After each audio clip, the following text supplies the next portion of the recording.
अल्लाह रब्ब जलील के व बरकत नाम से जो दिलों के भेद खूब जानता है। मैं हूँ आतिफ आरिफ और आप देख रहे हैं मेरा फेसबुक और यूट्यूब चैनल। नाज़रीन, आज हम बात करेंगे दज्जाल की जिस्मानी इलामात। जिस्मानी इलामात में इसका कद छोटा होगा और पिंडलियों के दरमियान दूरी होने के बायस इसकी चाल जो है वो ऐबदार होगी।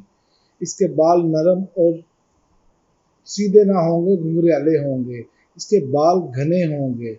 बुझी हुई आँख फूले हुए अंगूर की मानंद, यानी वो बाएं आँख से काना होगा। सफ़ेद रंग वाला, चौड़ी पेशानी वाला, दोनों आँखों के दरमियान लिखा होगा काफ पे रे।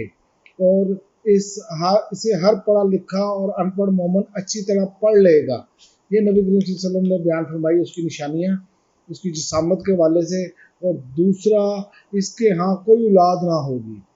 यहाँ पर दज्जाल की जो निशानियाँ बयान हुई हैं, इनका खुलासा ये है कि वो एक पस्त कद, मजबूत जिस्म वाला, बड़े सर वाला शख्स होगा। इसकी दोनों आंखें ऐबदार होंगी। दाएं आंख अंगूर के दाने की तरह फूली हुई होंगी, जबकि बाईं आंख पर चमड़ा आया हुआ होगा। दोनों पिंडलियों के दरमियान फासला ज़्यादा होगा। इसकी दोनों आंखों के दरमियान काफिर लिखा होगा। दज्जाल के ज़ाहिर होने की जगह रसूलुल्लाह सल्लल्लाहु अलैहि वसल्लम ने बयान किया। अबू बकर रजी अल्लाह ताला अन्हु बयान करते हैं कि रसूलुल्लाह सल्लल्लाहु अलैहि वसल्लम ने फरमाया, दज्जाल मशरिक की एक ऐसी जगह से खरूज करेगा जिसे खरासां कहा जाएगा, और इसकी पैरवी ऐसे लोग करेंगे जिनके चेहरे मुंडी हुई डालों की तरह होंगे। दज्जाल का इब्तदाई ज़हूर और शोहरत शाम और इराक के दरमियान होगी। हज़रत नूह बिन समान रजी अल्लाह ताला अन्हा बयान करते हैं कि नबी करीम सल्लल्लाहु अलैहि वसल्लम ने दज्जाल के बारे में फरमाया, वो शाम और इराक के दरमियान एक मुकाम से ज़ाहिर होगा। और अगला किस्सा है जसासा का किस्सा और दज्जाल का।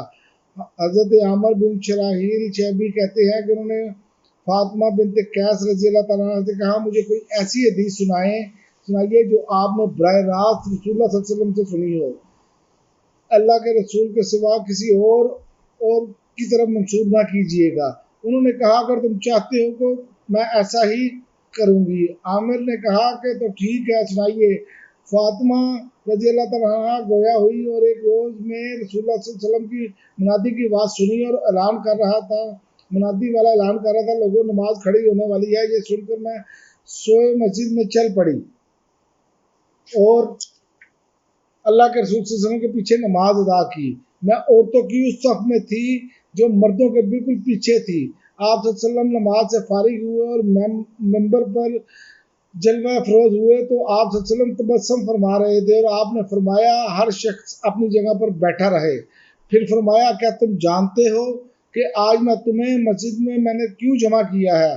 तो सहाबा इकराम रज़ी अल्लाह ताला अन्हा ने अर्ज की कि अल्लाह और उसका रसूल ही बेहतर जानते हैं। आप सल्लल्लाहु अलैहि वसल्लम ने फरमाया कि अल्लाह की कसम, मैंने तुम लोगों को किसी रग़बत दिलाने या डराने के लिए जमा नहीं किया, बल्कि तुम्हें इसलिए बुलाया है कि तुम्हें एक अहम वाक़या बतलाऊं।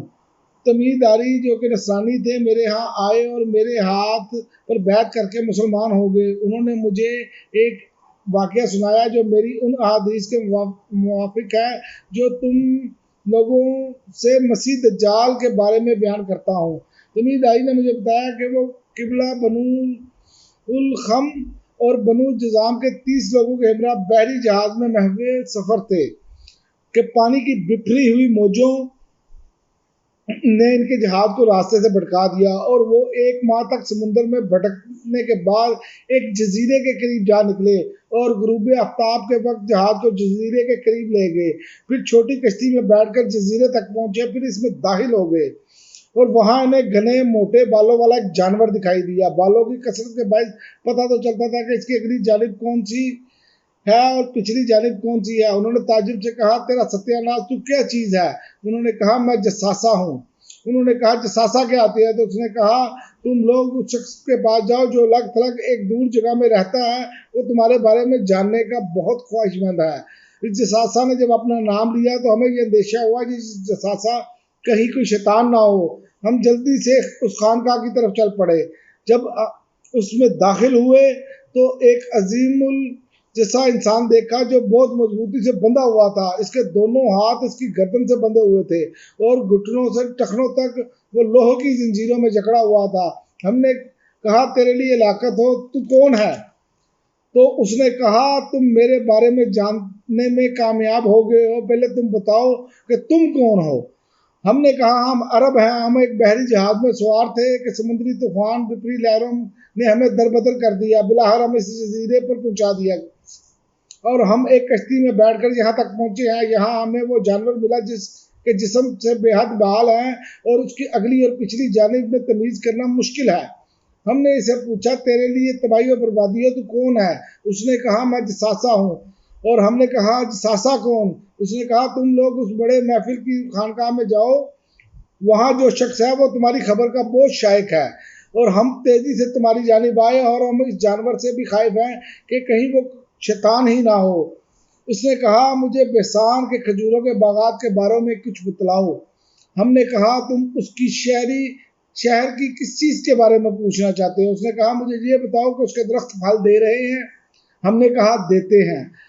اس نے کہا قریب ہے کہ اس کے درخت پھل دینا بند کر دیں گے۔ ہم نے کہا تم اس کی چیز کے بارے میں کیا پوچھنا چاہتے ہو؟ اس نے کہا اس میں پانی موجود ہے۔ اس نے کہا اس میں بہت پانی ہے۔ اس نے کہا ان قریب پانی ختم ہو جائے گا۔ اس نے کہا مجھے زغر کے چشمے کے بارے میں بتلاؤ۔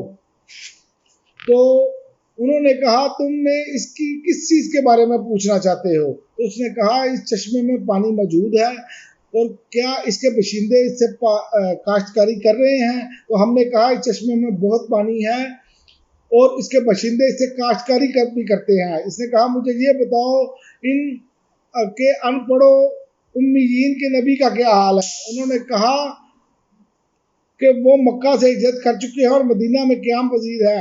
اس نے کہا عربوں نے اس سے لڑائی کی ہے؟ تو ہم نے کہا ہاں کی ہے۔ اس نے کہا پھر نتیجہ کیا رہا؟ ہم نے اسے خبر دی کہ وہ ارد گرد کے تمام عربوں پر غالب آ گئے ہیں اور ان سب نے ان کی اطاعت قبول کر لی ہے۔ اس نے کہا یہ سب ہو چکا ہے؟ ہم نے کہا بالکل۔ اس نے کہا یہی ان کے لیے بہتر ہے کہ اس نبی کی اطاعت کر لیں۔ اب میں تمہیں اپنے بارے میں بتاتا ہوں، میں مسیح دجال ہوں، ان قریب مجھے وقت خروج کا اذن مل جائے گا، میں نکلوں گا اور ساری زمین کے ہر شہر کا 40 روز میں چکر لگا لوں گا سوائے مکہ اور مدینہ کے، کیونکہ یہ 2 شہر مجھ پر حرام کر دیے گئے ہیں۔ ان میں سے کسی شہر میں بھی اگر داخل ہونے کی کوشش کروں گا تو میرا سامنا ایک فرشتے سے ہوگا جو ننگی تلوار سونت کر میری راہ میں کھڑا ہوگا اور وہ مجھے ان شہروں میں داخل ہونے سے روک دے گا۔ مکہ مدینہ کے تمام راستوں شاہراہوں پر فرشتے متعین ہوں گے جو اس کی حفاظت کریں گے۔ فاطمہ بنت قیس رضی اللہ تعالیٰ عنہ کہتی ہیں پھر آپ صلی اللہ علیہ وسلم نے عصا منبر پر مارا اور فرمایا یہ طیبہ ہے، یہ طیبہ ہے، یعنی مدینہ منورہ ہے۔ پھر آپ نے فرمایا کیا یہ بات میں تم سے پہلے بیان نہیں کر چکا؟ لوگوں نے کہا جی ہاں۔ آپ صلی اللہ علیہ وسلم نے فرمایا مجھے تمیم داری کی بات اچھی لگی کیونکہ وہ میری بات کے مطابق تھی جو میں دجال کے بارے میں اور مکہ مدینہ کے متعلق تم سے بیان کرتا ہوں، اور خبردار رہو دجال شام یا یمن کے سمندر میں سے ہے، بلکہ وہ مشرق کی جانب ہے اور وہ مشرق کی جانب ہے، وہ مشرق کی جانب ہے۔ 3 مرتبہ آپ صلی اللہ علیہ وسلم نے فرمایا۔ پھر آپ صلی اللہ علیہ وسلم نے اپنے ہاتھ سے مشرق کی طرف اشارہ فرمایا اور حضرت فاطمہ بنت قیس کہتی ہیں میں نے یہ حدیث رسول اللہ صلی اللہ علیہ وسلم سے براہ راست سنی اور یاد رکھی۔ یہ دجال کے بارے میں جو بیان فرمایا رسول اللہ صلی اللہ علیہ وسلم نے، اس کی جسامت اور وہ کیسے جساسہ نے بتایا کہ وہ کیسے وہاں پر پہنچے۔ اگلے ویلاگ میں ہم بات کریں گے برمودا مسلط کی حقیقت اور اس کا مسیح دجال سے کیا تعلق ہے۔ اگلے ویلاگ میں اس میں بات کریں گے۔ اب تک کے لیے ناظرین اتنا ہی، اجازت دیجیے، اللہ حافظ۔